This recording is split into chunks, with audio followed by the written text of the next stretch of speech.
बाबा वैद्यनाथ धाम, एक चमत्कारी यात्रा की कहानी। झारखंड के देवघर में स्थित बाबा वैद्यनाथ धाम भारत के 12 ज्योतिर्लिंगों में से एक न केवल एक तीर्थ स्थल है, बल्कि भक्ति, विश्वास और चमत्कारों का केंद्र भी है। हर साल सावन के पवित्र महीने में लाखों कांवड़िए सुल्तानगंज से गंगाजल लेकर 105 किलोमीटर की कठिन पैदल यात्रा करते हैं, ताकि बाबा वैद्यनाथ को जल अर्पित कर सकें। यह यात्रा सिर्फ शारीरिक श्रम की नहीं, बल्कि आत्मिक शुद्धि और भगवान शिव के प्रति अटूट श्रद्धा का प्रतीक है। आज हम आपको एक ऐसी कहानी सुनाने जा रहे हैं जो न केवल बाबा वैद्यनाथ की महिमा को दर्शाती है, बल्कि यह भी बताती है कि सच्ची भक्ति और विश्वास से असंभव को भी संभव किया जा सकता है। ये कहानी है एक साधारण व्यक्ति की, जिसकी भक्ति ने न केवल उसकी जिंदगी को बदल दिया, बल्कि पूरे गांव के लिए प्रेरणा बन गई। किशोर, एक 32 वर्षीय साधारण किसान, बिहार के सुल्तानगंज के पास एक छोटे से गांव रामपुर में रहता था।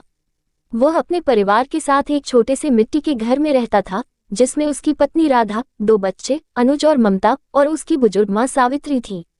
किशोर दिन रात खेतों में मेहनत करता, लेकिन सूखा और कम बारिश के कारण उसकी फसलें बार बार बर्बाद हो जाती थीं। परिवार की आर्थिक स्थिति खराब थी और किशोर को अपने बच्चों की पढ़ाई और मां की दवाइयों के लिए हमेशा संघर्ष करना पड़ता था। पिछले 2 सालों से सावित्री एक रहस्यमयी बीमारी से जूझ रही थी।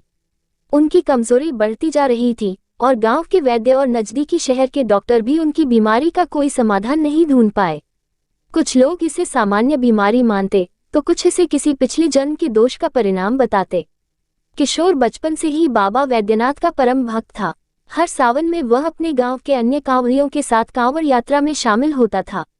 वह मानता था कि बाबा वैद्यनाथ, जिन्हें कामना लिंग भी कहा जाता है, उसकी हर मनोकामना पूरी कर सकते हैं। इस बार उसने ठान लिया था कि वह अपनी मां की बीमारी के लिए बाबा से विशेष प्रार्थना करेगा। उसका विश्वास था कि अगर वह पूरी निष्ठा और श्रद्धा से कांवड़ यात्रा पूरी करेगा, तो बाबा उसकी मां को ठीक कर देंगे। सावन का महीना शुरू हो चुका था। रामपुर गांव में उत्साह का माहौल था। हर तरफ बोल बम और हर हर महादेव के जयकारे गूंज रहे थे। किशोर ने अपने दोस्तों रामू और मोहन के साथ मिलकर कांवड़ यात्रा की तैयारी शुरू की। रामू एक मजबूत और हंसमुख व्यक्ति था, जो हमेशा अपने चुटकुलों से माहौल को हल्का कर देता था। वहीं मोहन शांत और गंभीर स्वभाव का था, जो हर काम को सोच समझकर करता था। तीनों ने मिलकर अपनी कांवड़ तैयार की। बांस की 2 डंडियों के बीच 2 मटके, जिनमें गंगाजल भरा जाना था। किशोर ने अपनी कांवड़ को फूलों, रंग बिरंगे कपड़ों और छोटे छोटे घंटियों से सजाया, ताकि यह बाबा को चढ़ाने योग्य लगे। सुल्तानगंज के अजगबीनाथ मंदिर पहुंचकर किशोर ने गंगा नदी में डुबकी लगाई। उसने मन ही मन बाबा वैद्यनाथ से प्रार्थना की, हे भोलेनाथ, मेरी मां को ठीक कर दो। मैं तुम्हारे चरणों में ये गंगाजल अर्पित करने जा रहा हूँ। मेरी भक्ति को स्वीकार करो। गंगाजल से भरे मटके को कांवड़ में बांधकर वह अपने दोस्तों के साथ यात्रा पर निकल पड़ा। 105 किलोमीटर की यह यात्रा आसान नहीं थी। सड़कें उबड़ खाबड़ थीं, मौसम गर्म और उमस भरा था और कांवड़ का वजन कंधों पर भारी पड़ रहा था। लेकिन किशोर के मन में केवल एक ही विचार था, बाबा के दर्शन और अपनी मां की सलामती। पहले दिन की यात्रा ठीक ठाक रही। किशोर, रामू और मोहन ने रास्ते में भक्ति भजन गाए और बोल बम के नारे लगाए। रास्ते में कई अन्य कांवड़िए भी मिले, जिनमें से कुछ डाक बम थे, जो 24 घंटे में यात्रा पूरी करने की कोशिश कर रहे थे।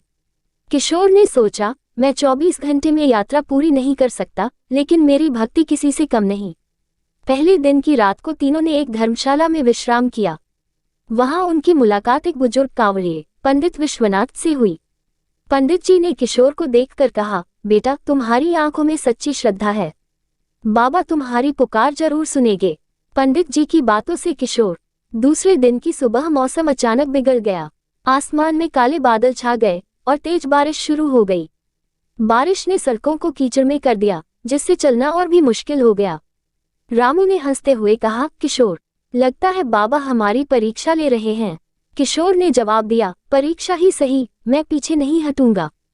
तीनों ने अपनी कांवड़ को प्लास्टिक से ढक लिया, ताकि गंगाजल सुरक्षित रहे।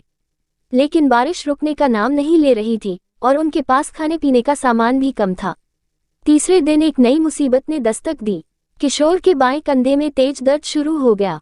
कांवड़ का वजन अब असहनीय लग रहा था। मोहन ने सुझाव दिया कि वे कुछ देर रुककर आराम करें, लेकिन किशोर ने मना कर दिया।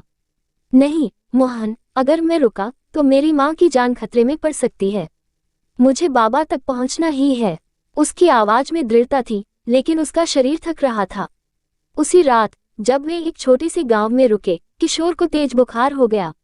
रामू और मोहन ने उसकी देखभाल की, लेकिन उसकी हालत देखकर वे चिंतित हो गए। रामू ने कहा, किशोर, तू वापस गांव लौट जा, हम तेरी कांवड़ बाबा तक पहुंचा देंगे। लेकिन किशोर ने सिर हिलाया और बोला, नहीं, यह मेरी भक्ति है, मैं खुद बाबा को जल चढ़ाऊंगा। चौथे दिन की सुबह किशोर की हालत और खराब हो गई। बुखार के कारण वह मुश्किल से चल पा रहा था। रामू और मोहन ने उसे जबरदस्ती एक पेड़ की छांव में बिठाया। तभी एक रहस्यमयी सन्यासी वहां प्रकट हुआ। उसकी लंबी जटाएं, भगवा वस्त्र और हाथ में त्रिशूल उसे किसी तपस्वी जैसा बना रहे थे।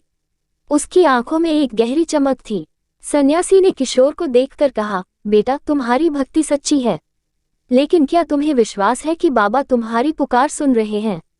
किशोर ने कमजोर आवाज में जवाब दिया, हाँ बाबा, मेरा विश्वास अटूट है, लेकिन मेरी माँ की हालत। उसकी आंखों में आंसू आ गए। सन्यासी ने मुस्कुराते हुए कहा, विश्वास रखो, बाबा वैद्यनाथ केवल जल नहीं, बल्कि तुम्हारे मन की पुकार सुनते हैं। आज रात जब चांद आकाश में होगा, तुम्हें एक संकेत मिलेगा। इतना कहकर सन्यासी वहां से चला गया। किशोर, रामू और मोहन हैरान थे। रामू ने मजाक में कहा, लगता है कोई पागल बाबा था। लेकिन किशोर के मन में एक अजीब सी शांति थी। उसे लग रहा था कि यह सन्यासी कोई साधारण व्यक्ति नहीं था। उस रात जब चांद निकला, किशोर ने अपने दोस्तों से कहा कि वह थोड़ा अकेले में ध्यान करना चाहता है। वह पास के एक छोटे से शिव मंदिर में गया, जो रास्ते में एक गांव के बाहर बना था। वहां उसने अपनी कांवड़ रखी और बाबा वैद्यनाथ का ध्यान लगाने लगा। अचानक मंदिर के बाहर एक तेज रोशनी चमकी। किशोर ने आंखें खोली तो देखा कि एक विशालकाय सर्प मंदिर के शिवलिंग के चारों ओर लिपटा हुआ था। सर्प की आंखें चमक रही थीं और उसका फन ऊपर उठा हुआ था। किशोर डर गया, लेकिन तभी उसे सन्यासी की बात याद आई। उसने हिम्मत जुटाई और सर्प की ओर देखा। सर्प ने धीरे धीरे अपना फन नीचे किया और मंदिर के बाहर चला गया। किशोर ने देखा कि सर्प के जाने के बाद मंदिर के शिवलिंग पर एक बेलपत्र रखा हुआ था, जो पहले वहां नहीं था।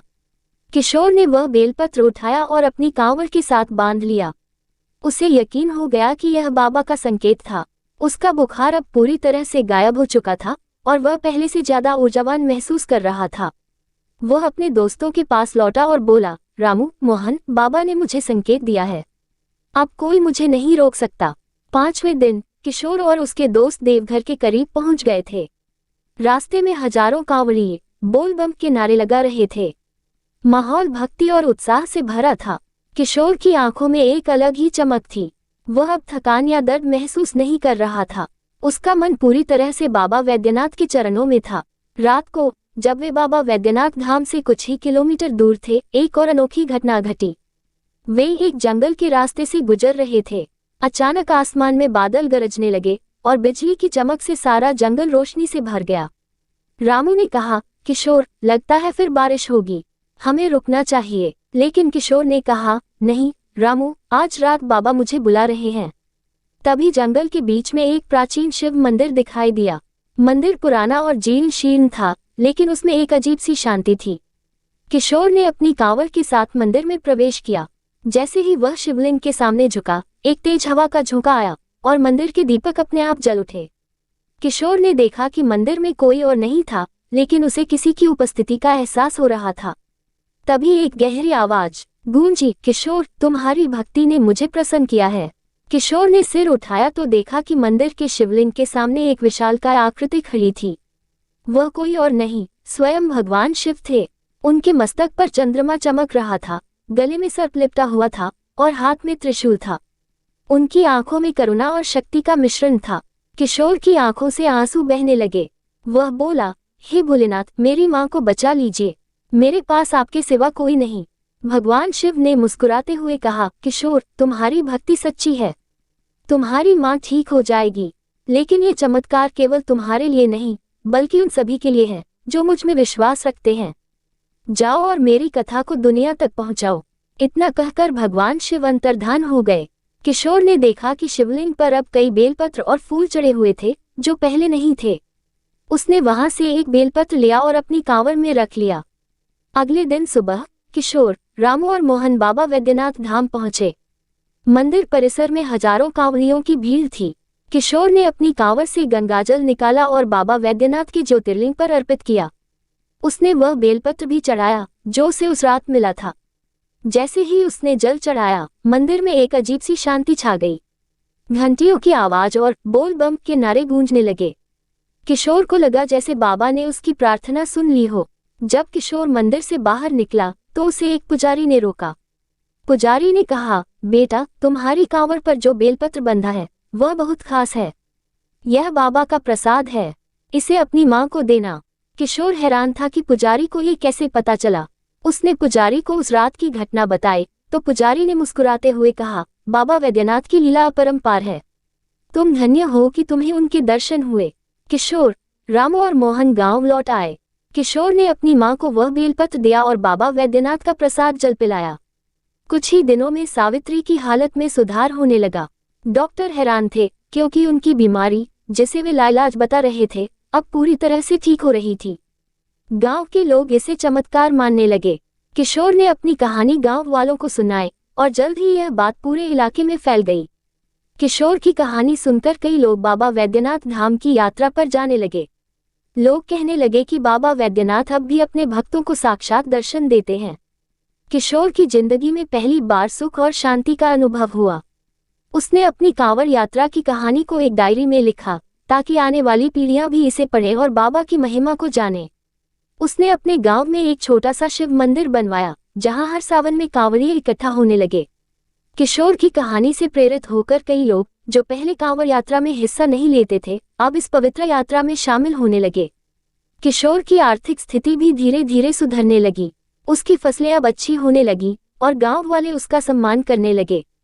किशोर ने अपने बच्चों को पढ़ाने का संकल्प लिया और अपनी मां की देखभाल में कोई कसर नहीं छोड़ी। किशोर की यह कहानी केवल एक चमत्कार की कहानी नहीं है, यह विश्वास, भक्ति और संघर्ष की कहानी है। बाबा वैद्यनाथ धाम की कांवड़ यात्रा केवल एक धार्मिक अनुष्ठान नहीं, बल्कि आत्मिक शुद्धि और ईश्वर से जुड़ने का एक माध्यम है। किशोर की तरह हर भक्त जो सच्चे मन से बाबा के चरणों में आता है, उसे उनकी कृपा जरूर मिलती है। ये कहानी हमें सिखाती है कि जीवन में कितनी भी मुश्किलें क्यों न आए, अगर हमारा विश्वास और भक्ति अटूट है तो भगवान हमारी पुकार जरूर सुनते हैं। बाबा वैद्यनाथ की मात्रा आधा दयन की जय।